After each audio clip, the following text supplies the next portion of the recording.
professor de matemática, mestre de elétrica, estou aqui para parabenizar todos os profissionais da área de matemática, porque hoje é comemorado o Dia Nacional de Matemática. Hoje é 6 de maio, Dia da Não, anda não? E aí pessoal, bom dia! Como é que vocês estão? Tudo bem?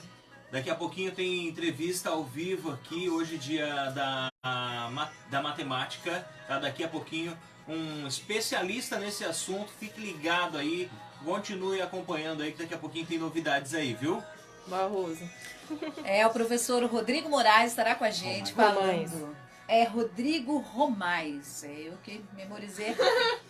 Rodrigo Romais estará com a gente falando sobre como foi instituído o dia, né, da matemática e falando um pouquinho também sobre o seu trabalho.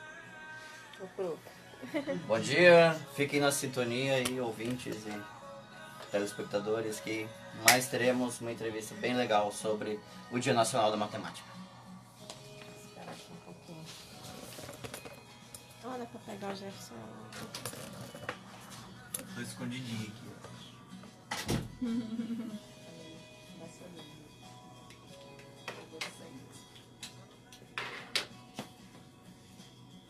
Vou gostar light, tá? Melinho, secante, Nossa, hein? Hoje tá um pouco nublado, né? Aí hoje dá tá tudo aquela... calmo. aquele negócio assim mais tranquilo, né? Mas hoje, até vindo pra cá, eu estranhei porque, nossa, geralmente quando vem de manhã, horário, né, faltando 15 para as 7, porque eu vim do trabalho, é aquela loucura, o trânsito, eu falei, nossa, o trânsito tá calmo, tranquilo, até estranhei. De ontem? Muito bem, tá aí o som do Skank. Esquecimento aqui na programação da mais ouvida da sua Unifama FM. Antes teve o som do J Quest, também aqui na programação da mais ouvida. Teve Além do Horizonte, né, gente, para começar bem. É claro, antes teve a nossa mensagem do dia, né, teve música do Disco Prize, pra gente começar bem essa manhã de quarta-feira, hoje, dia 6 de maio. 7 horas e 58 minutos. Temos entrevista aqui na programação, pessoal que está acompanhando a gente na live também. Bom dia para vocês, para você que está aí do outro lado do rádio ouvindo a programação também, aquele bom dia todo especial, né, Roseli? Com certeza, e hoje temos um convidado muito especial, né, Fábio? Com certeza, um mestre na área, nesse dia tão importante, né, Roseli? Isso, hoje dia da matemática, né? E está com a gente, temos a alegria de receber aqui no estúdio, já está aqui com a gente no estúdio da 97.9, ele que é matemático com mestrado em engenharia elétrica e também é docente da faculdade Unifama, atua como professor em algumas escolas de ensino básico e falará sobre o Dia Nacional da Matemática, que é lembrado num dia, né, foi instituído num dia como hoje, 6 de maio. Também nos contará da importância da matemática no nosso dia a dia. Está com a gente professor e mestre Rodrigo Romais. Bom dia, professor. Bom dia a todos, obrigado pelo convite, é uma honra e alegria enorme estar aqui. Que alegria recebê-lo aqui no estúdio, seja bem-vindo. Vamos falar um pouquinho, né, como foi instituído o Dia da Matemática, professor? Como e quando? No dia 6 de maio é comemorado o Dia Nacional da Matemática. E essa data é celebrada oficialmente desde 2004, tem 16 anos aqui no país. E é uma homenagem a um grande matemático e educador, Malba Na verdade é um nome artístico, vamos assim dizer. Ele é um grande escritor e ele fazia contos, né, envolvendo situações matemáticas. Por isso essa homenagem, seria aniversário dele no dia 6 de maio. Por isso, então, a instituição num dia como hoje, Exatamente, comemoração do aniversário de Malba. Júlio César de Melo e Souza, na verdade carioca, nascido no Rio de Janeiro, e com uma grande paixão pela cultura turca, cultura árabe. Por isso esse pseudônimo Malba. Maravilha, professor. Professor, vamos falar um pouquinho também do trabalho do senhor, né? Como mestre, professor, né, da Faculdade Unifama. Desde quando o senhor é mestre, o senhor ensina? E como surgiu aí essa vontade de colaborar com o mundo, né? Através aí da matemática na educação? Bom, eu digo hoje que eu fui escolhido pela matemática, né?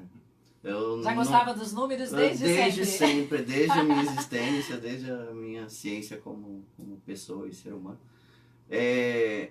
Eu sempre me vi uma paixão, assim, e essa paixão muito aguda, vamos assim dizer, uma paixão muito profunda. Tanto que eu terminei a graduação em 2011, para 2012 já engatei um mestrado na engenharia elétrica. Mas por que engenharia elétrica? Porque tem uma área específica na engenharia que engenheiro não quer seguir, que era de programação matemática, que é a implementação, que é onde é onde nascem as crianças, como dizem, né? É a área que não tem cultura de engenheiro, porque é justamente desse rigor matemático de fazer demonstrações, fazer as provas e tudo mais, que é justamente a área de automação dentro da engenharia. Por isso, eu tenho uma graduação em matemática, formei pela Unemat em 2011, final de 2011, e início de 2014 recebi o título de mestre em engenharia elétrica pela Unesp, interior de Ilha Solteira, interior de São Paulo. Obrigada, professor, pelas informações. E vamos falar um pouquinho, então, da matemática, né, professor? Qual a importância? A gente sabe que nenhum ser humano consegue conviver e viver sem ter um conhecimento de números, até por questão de economia e tudo. Qual a importância da matemática na vida das pessoas, na vida do ser humano? É fundamental, né? Se não fosse matemática, a gente não estaria tendo essa conversa aqui hoje, por exemplo. Com certeza, né? Mas a importância é a vivência, né? Aristóteles costumava dizer que a matemática é o alfabeto com que Deus escreveu o mundo. É verdade, né, professor? Se você olhar na história, né, Jefferson, me ajuda aí, tudo era identificado, períodos, tempo, através de números ou algarismos romanos, mas os números já foram usados desde a antiguidade, né? Para contar os dias do mês, do ano, enfim, né? Exato. E a palavra cálculo nasceu do princípio de contagem. A gente conhece, já ouviram a expressão, né? Cálculo renal. Uhum. Já ouviram, né? Sim, sim. Já se perguntaram por quê? Não surgiu essa pergunta ainda, né? É Por quê? verdade, podemos esclarecer Não, né? agora, né, Não. professor? Mas sabe o que é, né? Sim, sim. É o quê? É uma doença, né? Não, é uma... Uma dor. Não, cálculo renal. É uma pedra no rim. Uma pedra, Pedra nos isso. rins, isso. Isso, causa a gente fala muita de uma dor. Que é uma dor causa terrível. Aham. Logicamente. Porque cálculo vem do grego cálculos. E foi o primeiro instrumento de contagem da humanidade, foi a pedra. Verdade. Olha, tem sentido. Faz sentido, né? Que interessante. É verdade, né, professor? E quando se fala em números, eu costumo dizer que desde pequenininho a criança, né? Ela já começa a contar pedrinhas, desenhos, Exato. quadrinhos, né? A dona de casa, ela vai para o supermercado, ela já vai lá fazer o cálculo, né? Quanto custa o litro de óleo, o pacote de arroz, enfim. Exatamente. Então, de certa forma, os números estão no nosso dia a dia diuturnamente, E a né? gente nem sente. Nem sente, nem não sente. percebe, é automático. Principalmente já é do ser o humano. nosso contato com o comércio também é outra situação. Eu vejo muitas pessoas falarem que não gostam de matemática, que não se dão bem, porém fazem cálculos mentais dentro do comércio incríveis, usando conceitos Uhum. muito profundos. Um conceito assim de divisão, de multiplicação, usando artifícios mesmo, sabe? Então, tá na nossa vida a gente nem sente. É importante, tanto quanto ler uma poesia, fazer uma conta, tanto quanto Principalmente ler quando uma o dinheiro tá poesia. curto, né? Aí você Exato. soma tudo, né? Exato. É isso mesmo, e já responde assim a nossa pergunta, né? Como a matemática está presente no nosso dia a dia, né? Como a gente De falou, de diversas tudo, de diversas formas. maneiras. Você o tempo todo está contando minutos, Exatamente. segundos, quanto tempo falta e tá para aí ir pro outra coisa trabalho. complicadíssima que é ver as horas. Porque assim, o nosso sistema de contagem é a base decimal. 1, 2, 3, 4, 5, 6, 7, 8, 9, 10. Aí zerou o ciclo, começou de novo, né? De novo. São 10 números, né? De 0 até 9, são 10 dígitos. Então zerou. A hora é uma base hexadecimal, uma base 60. Precisa de 60 contagens para virar 1. é super complicado. Por que a gente tem que multiplicar o número que está no relógio por 5 para encontrar a quantidade de minutos? Porque é justamente a mesma base. E a gente só tem essa facilidade por causa da prática. Por causa dessa prática do dia a dia que a gente tem, porque está muito presente. A gente às vezes nem sente. E a matemática, geralmente quando você vai começar um curso, eu acho que a primeira pergunta, tem muita matemática? Tem muita matemática. Tem muita matemática, né, professor? Professor, para quem gosta de fazer ciências contábeis, né, como eu sei que não é fácil, matemática, qual a importância do estudo da matemática e o que o senhor diria para essas pessoas? Que sigam firme, que a dificuldade vai existir em qualquer curso, independente da área que você escolher. Independente se tiver matemática ou não, a dificuldade sempre vai existir, mas isso não pode ser uma barreira para você. Aqui tem um estudante de ciências contábeis e uma 2, pessoa 3 formada. estudantes de 3? ciências contábeis aqui. É mesmo, Andrele Muito também, bem. né? E eu sou formada em contábeis também. Então, a dica é: Não vá desista. firme, não desista, que isso é Exatamente. importante, como a gente falou, né, para a vida, para o dia a dia, isso está ligado diretamente à nossa vida, sendo você estudioso da matemática ou de ciências contábeis ou não, né? Exatamente. E vai que você tem sorte de aparecer aí um professor Rodrigo Ramais na vida, né? Para você tirar o máximo, né?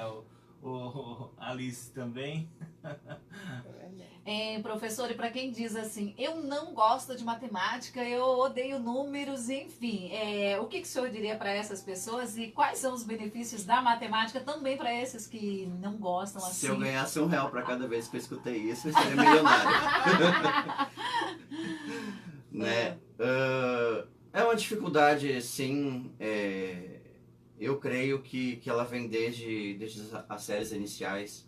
Esse medo de enfrentar uma situação, às vezes matemática, inclusive, ela vem lá da deficiência provocada lá nas séries iniciais, no fundamental, né, que vem do ensino médio, e que também chega na graduação.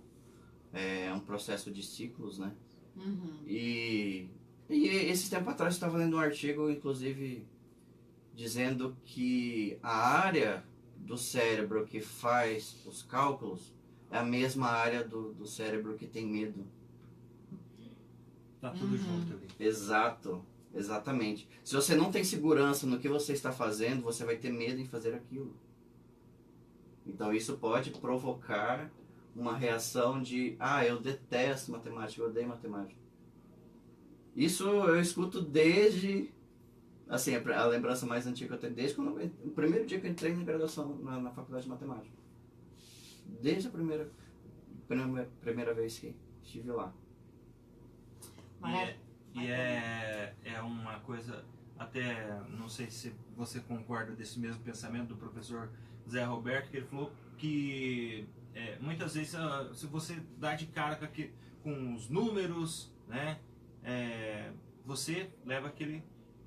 É um susto, porque é totalmente diferente do que o seu habitual, né?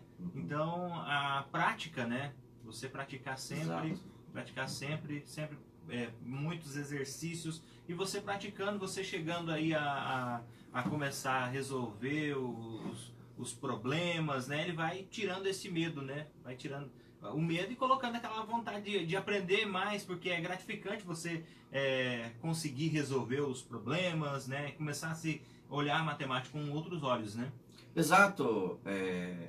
A partir do momento, em qualquer área do conhecimento, na verdade, que você tem uma paixão, uma vontade de saber, eu gosto muito de saber a origem das coisas, porque isso facilita o conhecimento, facilita uma demonstração matemática, por exemplo, o processo matemático. Isso facilita e traz muitas consequências positivas na resolução. Às vezes, você não precisa, eu vejo muita gente falando assim, muitos alunos e tal, ensino médio, eu decorava muita coisa e esqueci tudo. Porque não é isso.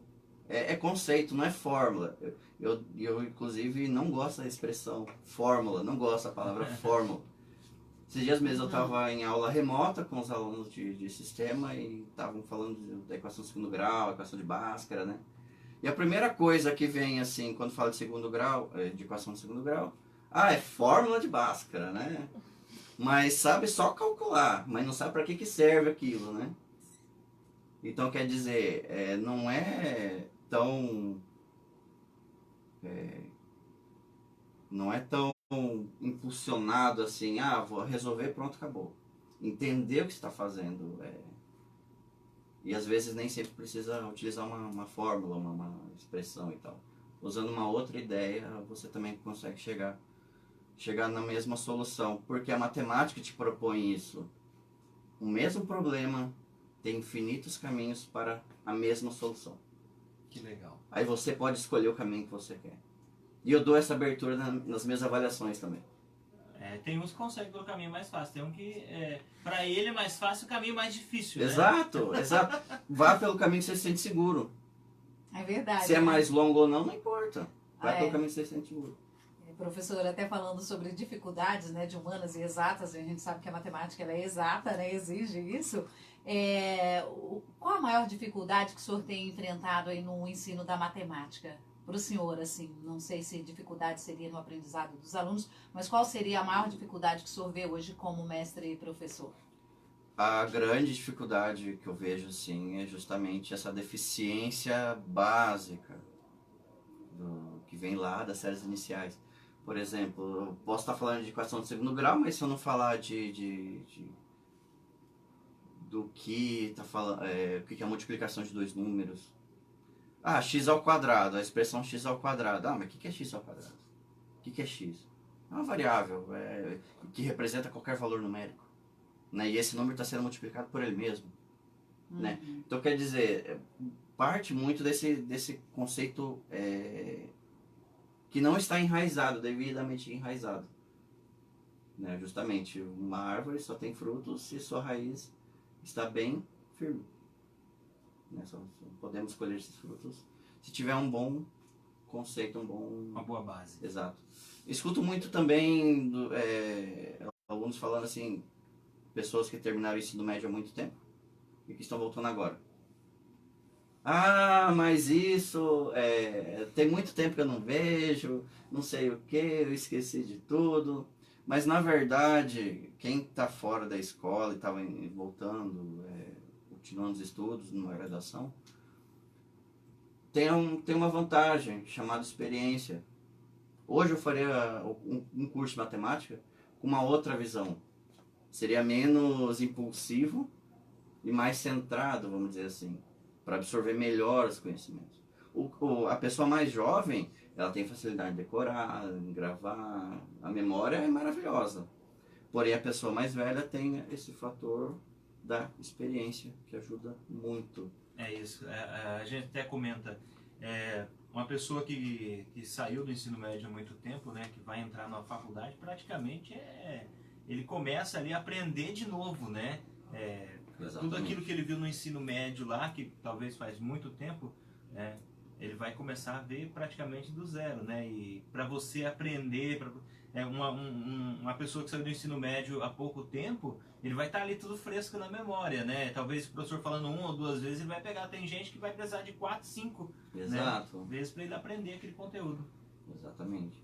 Esse é o grande desafio, né, do professor em si hoje, em sala de aula.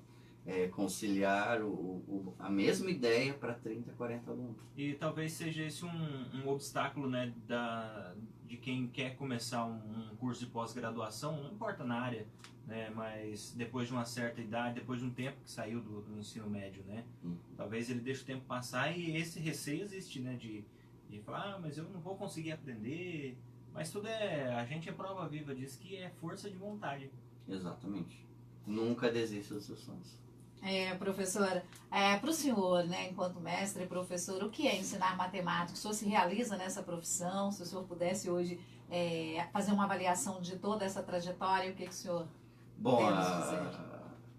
A minha curta trajetória, né, até então, porque Sim. eu estou em sala de aula apenas 6 anos, vamos assim dizer. 6 anos ensinando. Exato.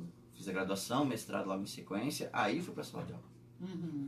né? E assim, eu me sinto contemplado quando eu vejo um ex-aluno hoje, por exemplo, lembrando, falando, lembrei de você, não sei o que, o professor falou tal coisa, isso, e me lembrou de você, isso aqui eu aprendi lá no ensino médio, né? Então eu me sinto feliz e realizado, sim, justamente com o que a gente deixa para os alunos.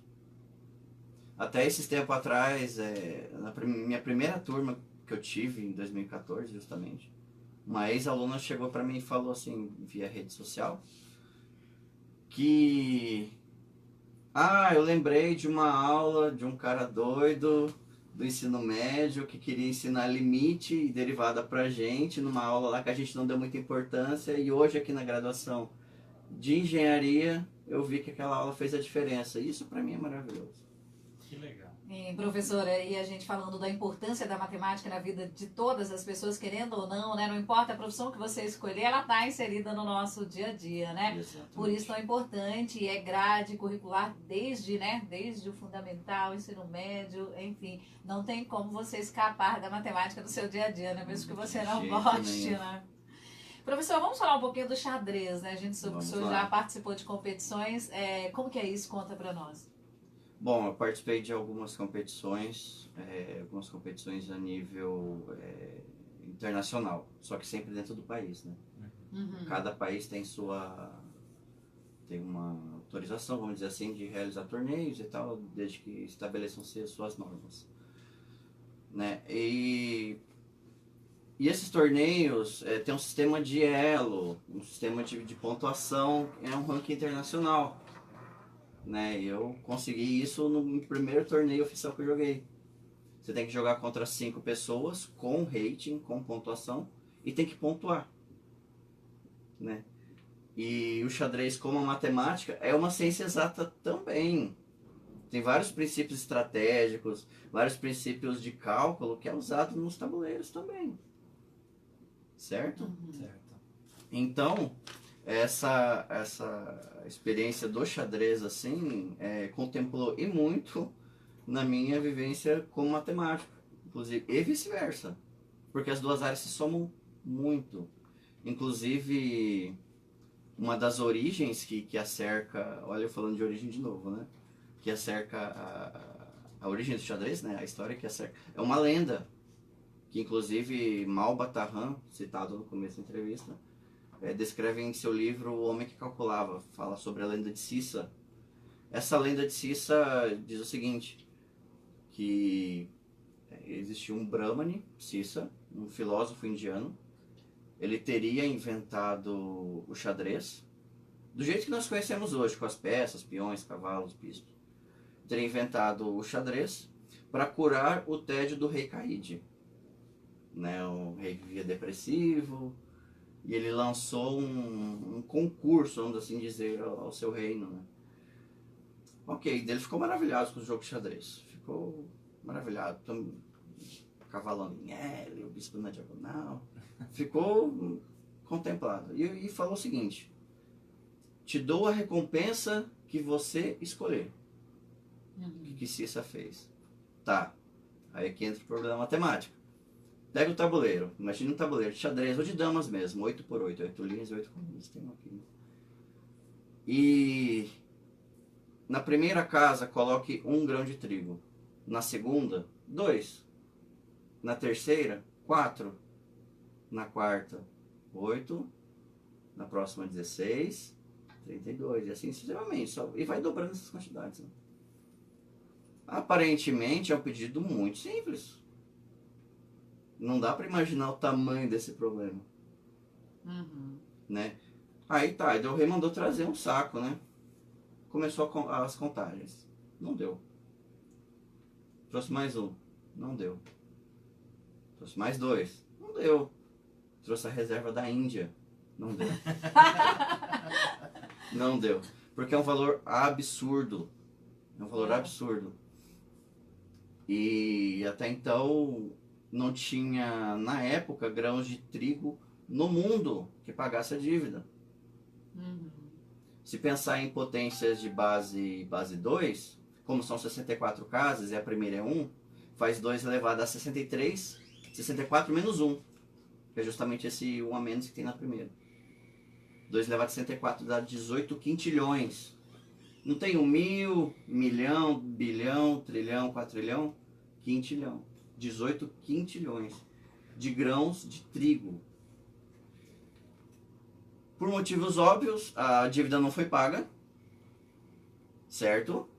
E o que o rei fez? Chamou Cícera para ser seu consultor do seu reino. Eu tenho um canal no YouTube, Mestre Capivara. Mestre Capivara, olha aí, gente. Tem a história certinha, completinha, falando da lenda de Cícera. Eu faço uma comparação ali com a estimativa da produção de grãos do Brasil em 2019 e 2020.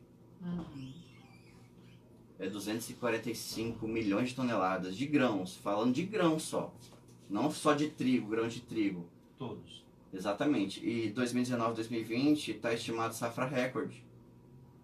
Olha. Ou seja, a produção anual 2019 e 2020 seriam necessários, sabe quantos? Produções desse nível para pagar essa dívida? Não faço a mínima ideia, hein? Não somos bons em matemática. 2.626 anos para pagar essa dívida de colheita e safras recorde. Morri de fome. Rapaz, acho que daria um dinheirinho bom pra essa pessoa, né? E ainda vendia. Nossa, Tem- é verdade. Tem um filme, eu assisti um filme muito interessante, A Rainha de Keitui, sobre uma africana.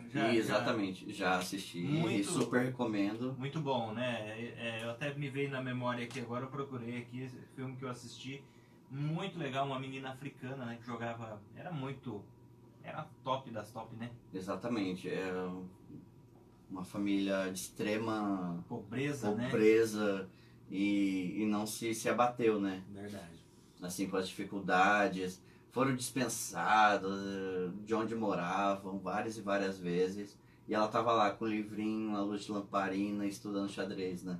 Muito interessante. Quem quiser assistir aí, vale muito a pena. Principalmente nesse período de quarentena, né? O pessoal tá Exatamente. muitos em casa, né? Você também está recomendado esse Eu filme para tô você assistindo aula de noite. Olha, bacana. Professor, bom, a gente ia falar muito aqui sobre matemática, né? Mas uma pergunta que hoje está muito atual, né? No nosso dia a dia, a gente falou de como a matemática está presente, seja na compra lá de um pão, de um produto para a sua cozinha. Mas o modelo atual de educação, né, na matemática hoje mudou muito, né? Porque antes, né, como a gente falou desde a antiguidade, era tudo ali no lápis, na caneta, mais um, dois, tal. Ou depois veio a calculadora e hoje já, né, os sistemas aí contábeis, os sistemas facilita muito a vida de quem é apaixonado pelos números, né? O que o senhor vê nessa mudança na tecnologia, no desenvolvimento aí do ensino e também do estudo do aprendizado em matemática? Bom, temos que usar a tecnologia Isso é bom, isso a é- nosso favor. Isso é bom, o senhor vê como a pessoa agora vai lá, tem até a calculadora científica que facilita ainda mais a vida de quem estuda. Exato. Né? E hoje os computadores, os sistemas facilitam tudo. O senhor acha que isso reduz um pouco o uso da memória ou ajuda? Para mim é ótimo, né? Mas Então- assim, de modo geral. Então, eu creio o seguinte, a facilidade hoje ajuda quando você tem uma solução, você tem de imediato uma solução. Porque às vezes é uma expressão, você bate uma foto, ela já te resolve. Uhum. Né? Saber a solução, beleza, ok. Isso ajuda num processo mais longo, por exemplo. Você tem uma prova, você tem uma confirmação daquele resultado. Você tem um gabarito para aquilo. Mas nunca isso vai substituir o conhecimento, né, por trás do desenvolvimento, né, da expressão, por exemplo. Eu sei que 2 mais 2 é 4, mas 3 mais 1 também é. Uhum. Né? Então, quer dizer, você ter a solução, ótimo. Ok, mas entender o processo ainda é a melhor parte para a fixação do conhecimento. E a gente fica tão habituado com essa coisa da calculadora que às vezes você sabe, mas você não coloca seu cérebro para funcionar. Você vai na calculadora para somar 2 mais 2. Para Exato. ter certeza que realmente o número, a soma é 4, né? Então acaba virando um hábito do uso da calculadora. Você não para pensar, né? Exatamente. Tanto que esses recursos tecnológicos vieram para facilitar e tem que ser usado para o bem, né? Tem que ser usado a nosso favor. Tá certo. Obrigada, professor. Mais alguma pergunta? Só agradecer mesmo, entrevista top, né? Maravilha. Obrigado de coração mesmo por aceitar o convite, vir aqui Isso. compartilhar um pouquinho do seu conhecimento, da sua história, né? E parabenizar, porque é uma profissão muito, muito bacana, muito importante para o nosso crescimento profissional. Beleza. Só para concluir uma ideia, dentro da matemática, acreditem ou não, 95% dos problemas não tem solução. Certo? Não tem solução. Na vida é assim. Nem todo problema tem solução. Mas a matemática faz nós acreditarmos que tenha alguma solução. Exatamente por ser uma ciência exata, professor. Exatamente. O senhor tem isso como lição, então. Se, na matemática, né, diante de tantos números que são infinitos, tem um final, né, ou seja, Exato. um cálculo exato, por que na nossa vida os problemas também não podem ter? Não pode ter, exatamente. Bacana a reflexão. Professor, muito obrigada, né, pela reflexão, que pela isso. presença aqui no estúdio da 97. Seja sempre bem-vindo. Muito Qualquer obrigado. informação, né, em nome de toda a diretoria do Grupo Uniforma Comunicações, a gente agradece a presença do senhor, enriqueceu aqui a nossa manhã. Um bom dia e Bom dia. sucesso aí no seu trabalho. Muito obrigado. Tamo junto. Muito bem, gente, são 8h27. Vamos nessa, dando sequência aqui na programação da sua Unifama. Tem Guilherme Benuto. Tira de festim, bom dia. Obrigado por assistir esse vídeo. Não se esqueçam de se inscrever no canal e ativar o sininho para as notificações. Valeu!